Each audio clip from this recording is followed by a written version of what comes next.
I can hear you fine. Thank you, Roscoe.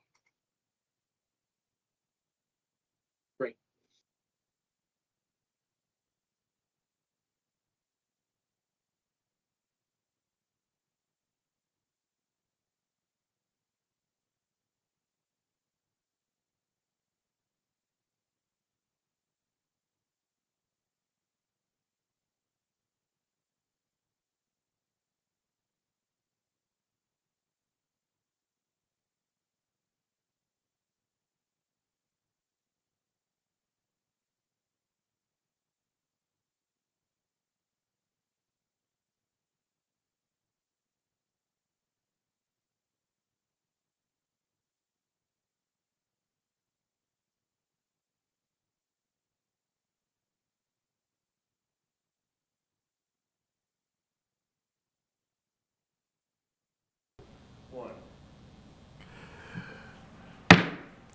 All right, we're going to call the meeting to order for the LaPorte Urban Enterprise Association. We do have 5 members available currently. We are waiting for our quorum, which is on the way to this meeting, but we're going to go ahead and get started with the front of our agenda. We have somebody who's going to present a grant here shortly. So we'll just, again, call meeting in order. We're going to start with the Pledge of Allegiance, so if everybody could stand.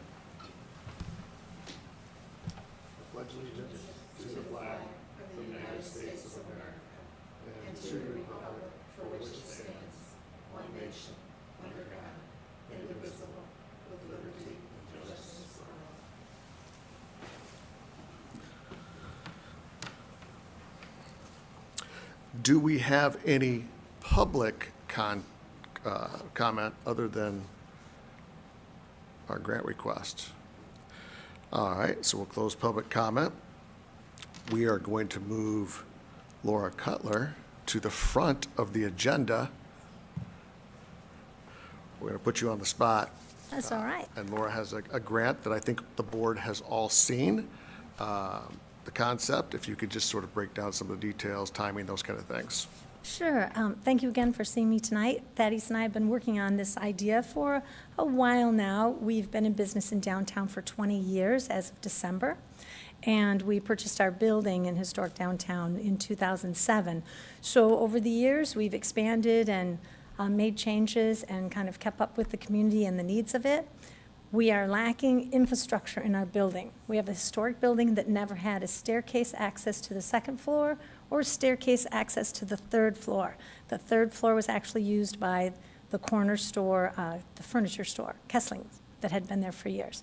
So we're kind of at a stalemate of moving forward on expanding the space. And what we're interested in is creating some studio space, creative space, office space for people who would like to be within creative space, and expand the use of our building. Oh, and there's my partner Thaddeus. He has just arrived. Hello. So I think in your packet, we kind of gave a little bit of an overview, what our mission is, what we are planning to do, and what we'd like to do. But we took some time. We'd met with Bert Cook.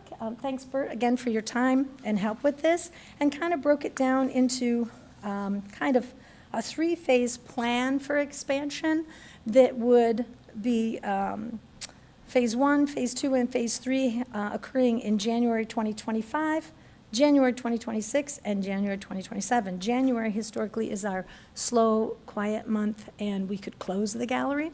So what we're proposing, we have a budget right now for all of this infrastructure and expansion of about 208.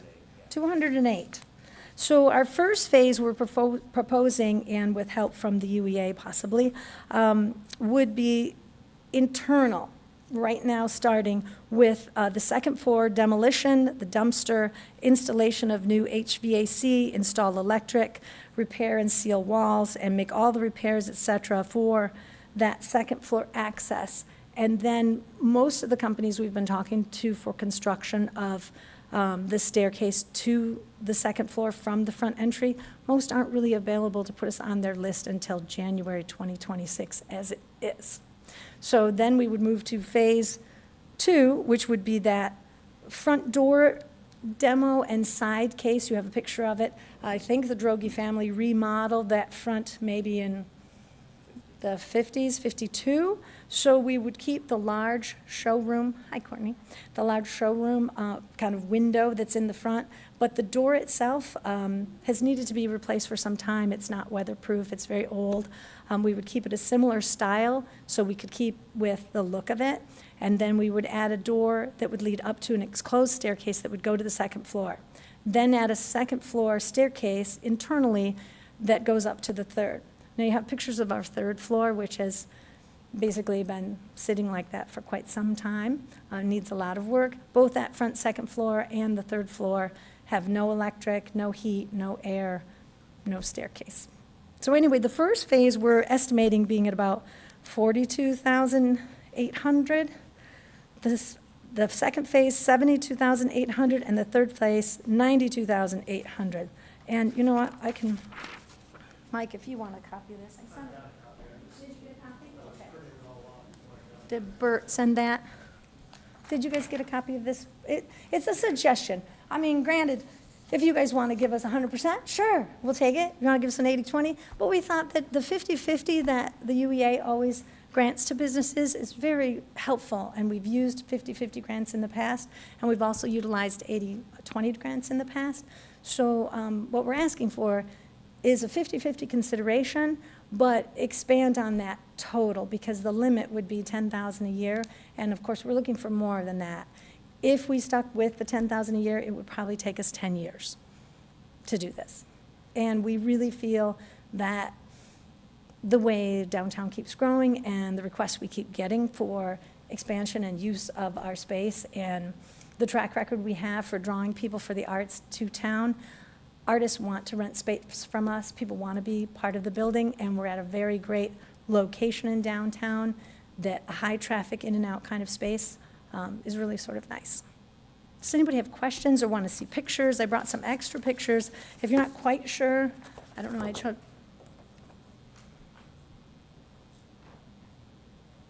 So there's pictures of kind of how parts of the building look now. I included a few pictures there of other spaces in Chicago and Box Factory up in St. Joe, Michigan. There's places in South Bend and Chicago that all have these artist rental spaces.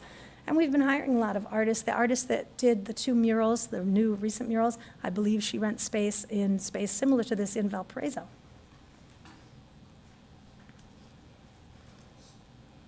Any other questions, thoughts? Does anybody have questions? So thanks for your consideration. I'm sure you probably have to talk about it and figure out what, I don't know. We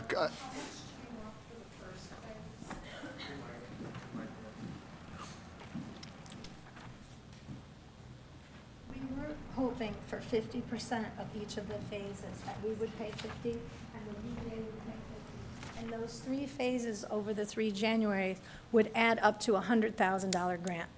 And again, oh, excuse me.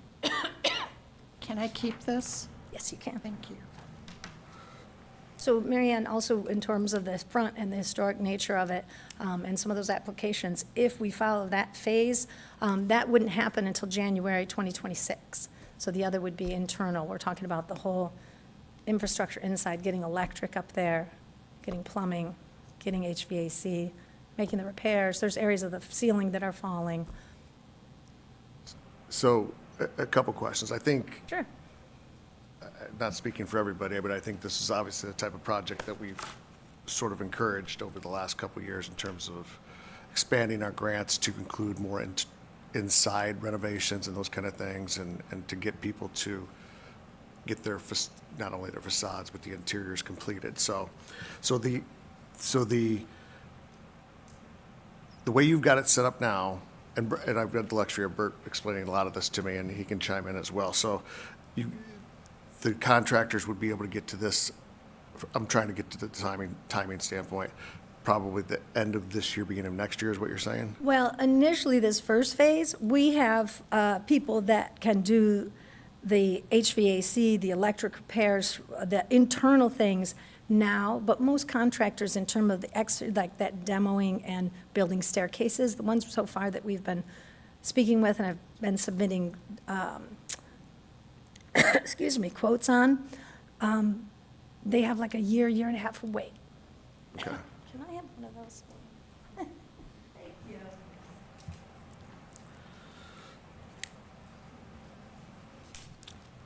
So I think, go ahead. Yeah, I just wanted to ask, the numbers that you have, are those actual budget numbers from contractors? Because they seem Well, pretty reasonable. it's, I'm well. not sure they're high enough. I know, you're in the business, and the thing of it is, Thaddeus and I have worked with quite a few different contractors and people over the last 20 years that we've been in business. Well, I guess it's been 17 in this building. And we also have talked with them about the fact that we can have drywall installed, but Thaddeus and I can mud it and paint it. I mean, we do a lot of finish ourselves, so part of this budget, too, is not for finish. We aren't including the final paint, the final, and even a lot of the electric that, there's a lot of internal things that we've been able to do ourselves and not necessarily have to pay for. But yeah, it was back in 19, we first started investigating this just before COVID hit, and those quotes are even less than now. But yeah, some of this stuff, and of course, most of the contractors too for the staircases are requesting that we get in touch. I have quotes here from Meyer Glass and Phoenix Glass so far for the same sort of interior or exterior door for both, kind of keeping in line with what we have now with the transom window.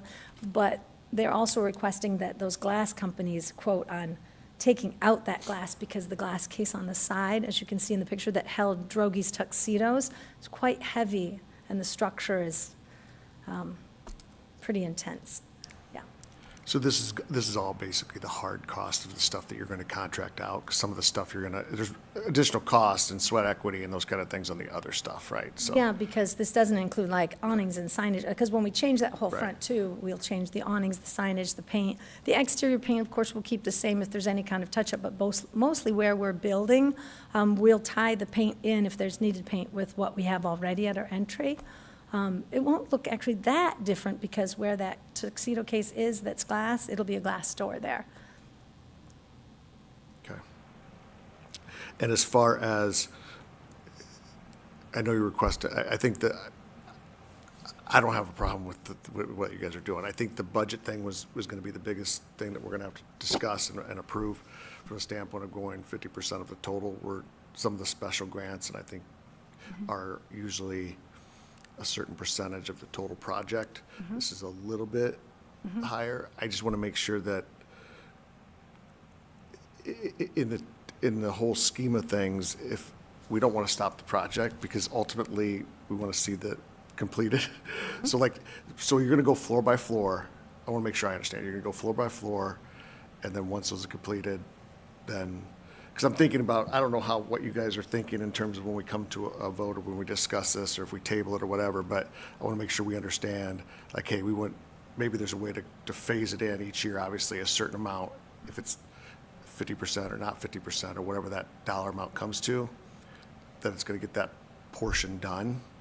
And then we'll move to the next ones and maybe we reconsider based on, hey, look what I've done. And you guys have done grants before, so I think you've Right. obviously been a very good steward of our program, so, and you understand the And, program, so. we've done a tremendous amount of work without grants for Yes. things that now grants are included, which is really nice. Yeah. But we thought, well, it'd be a nice time to kind of expand on this. And again, like I said, if we were to try to do this all within 1 year, that's taking on a lot and shutting down our business for a certain amount of time to do that kind of expansion in the front. So for us too, phasing it out like this is a little better in terms of, yeah, we could have our doors open by summer 27, which would be 2.5 years from now. I mean, yeah, I would love to be open by next summer, not this summer, but even if I wanted to throw a lot of money at it and pay twice as much, it's really hard to line people up right now. So this is all commercial space and no residential? All commercial. We had Okay. really considered, a lot of people talked to us about that. Actually, after we built the Blue Room, people wanted us to put in an Airbnb so they can go upstairs and fall asleep. But I think that there's quite a bit of that happening downtown, and there's apartments happening, and we had to really think, what kind of landlords do we want to be? And what kind of space. We host a lot of special events at our commercial space, and this would allow, too, for our renters, especially art studio renters, to collaborate and have their own sort of open house, like the Box Factory does, that twice a year they do open studio, and people can wander up and go through all the studios and see what all the artists are working on, without the artists necessarily having to wait to be in an exhibition of our own. So how do you get up to the second and then third floor now if Good phase question. 2 is installation of a stair? So there's a staircase currently from the first floor to the second. It's not an actual accessible through the commercial space. It's like a private staircase. That was because the Drogies moved a staircase years ago. You have to go back in the history of when our building was built. So on the corner was the Kessler's Furniture Building. That's originally what it was built for, where our building was a part of that building at one time when it was built. So when Kessler Furniture built that building, they obviously occupied the first, second, and third floor of their building, and they also occupied the third floor of our building and rented out the ground and second. So there has never been access from our second floor to the third floor, because it was never built that way. So right now, it's like literally an attic door that you pull down to a ladder. And It's like a That's what scuttle. we've put Right. in ourselves. And the second floor, the access to the second floor from the first is in the far back by the alley, Right. but it's internal. And it's a very narrow, small staircase that the Drogies had originally put in. They moved it out of the commercial space and into the back Right. because they changed it back into a private tailor's It room was and marked for a office. tailor's room. Right. Interesting. Yeah. It is, and, yeah, well, the other idea to expand was to the basement, but people like light, and when we took the panels off and we repainted and put in all those new windows, it's a wonderful view of the courthouse from the second and third, but right now it's about 0 degrees in both. It's amazing, these buildings, I'll tell you. Any questions, last questions? How many artists Mike, can you- would you plan to 1 be second. housing or to be leasing to? Is that what it would be? Would they How be many leases? artists like office? We're looking at. We're making looking up at space probably like- the maximum of 10 10? spaces, probably a minimum of, I would say, probably 6. If We're they looking want at expanded generating space. hopefully we're looking at the ballpark of like around $4,000 a month generating revenue on that third floor and the second. And the second is sort of a common It's space. more of a common space. As you, I showed you like that studio and workshop space. Both of us have taught for many years and done different workshops and things, and we've had people in our gallery for lectures and private events as well. But we don't have that sort of workspace on the gallery floor where people could actually kind of drop charcoal and paint and make a bit of a mess, and have that private construction. So that space also would facilitate exhibitions, like co-op exhibitions with the artists that they could put together on that space. There's a big trend happening right now. You see it in larger cities more than cities of this size. The idea of these visiting artists, this has become extremely popular, and people are paying a lot of money. So they're basically hiring a blue chip artist out of New York City. They're flying to Chicago, and then they're maybe hitting up Kalamazoo, Grand Rapids, and we're like all in this pocket. And we've talked to some of them. They said we'd be more than happy to stop there if the venue was there, and this is what that second floor would provide. Basically, a visiting artist would come in, and then within like a 20 to 30 mile radius, all these artists that know this artist by reputation would come to possibly study for a day, Have lunch. a weekend seminar. Yeah. It's become extremely popular right now. So this would also facilitate that as well. Good. Bert, did you have something? Yeah, Mike, thanks. Just very briefly, Laura and Thaddeus, appreciate the discussion on your project. It's an exciting one. Mike, you highlighted it, but I just wanted to mention, we've done numerous grants with the Cutlers. They've utilized the Riverfront Liquor License Program, and in each of those instances, they've been terrific partners and have fulfilled all of the promises that they've made. So just very, I know I'm only one board member, but I'm eager to support their new endeavor as well. Thank you. Thank you, Bert. Thank you. And back to what you were saying too, when I was overhearing, this is a little bit different than how you normally roll things out. And we actually talked to Bert about this, and we are more than happy to be completely 100% transparent in this whole process, that if there needs to be, and we would have no problem with, if you decide, yes, we'd like to do this grant, but we need an inspection to happen, you know, after you've put your money in, after the money gets doled out to us to see where the progress is, we have no problem with any of that. Or submitting financials, you know, cancel checks, all of that. We're willing to do anything to make you feel more comfortable about trusting us to make this happen, so. And to that point, I think this would be a special grant. Right. So it's ultimately, we could wash, as long as we're in support, we would wash that out with a development agreement that we would work through the attorney to sort of coordinate with you guys on the Right. timeline, whatever we agreed upon in terms of fund, timing, those kind of things, and schedule. So I'm not worried about that. Okay. I think we can all work through that. So the main thing is just getting the support of the board to approve the budget and this Right. presented plan, and then we'll see where we're at from there. But Okay. thank you, guys. Thank you. Good to see you. I haven't seen you in a while. All right, we're going to go in reverse, and then we're going to open up the annual corporation meeting for the LPUEA. This is annual. And then basically, we just need to do a couple items of business, approve those, and then we'll close that. So at that time, I'm going to call to order the annual corporation meeting of the LaPorte Urban Enterprise Association. And then we have minutes from January of 2024 that you were provided in your packet. So Motion approved as presented. Second. we have a motion and a second. Any discussion? All those in favor? Aye. That's pretty Aye. quick. All right. Any opposed? Minutes are approved. Committee assignments, do we, Do you want to make committee assignments? We have them in the past, but we haven't been using them for several years. I think we just leave it, yeah.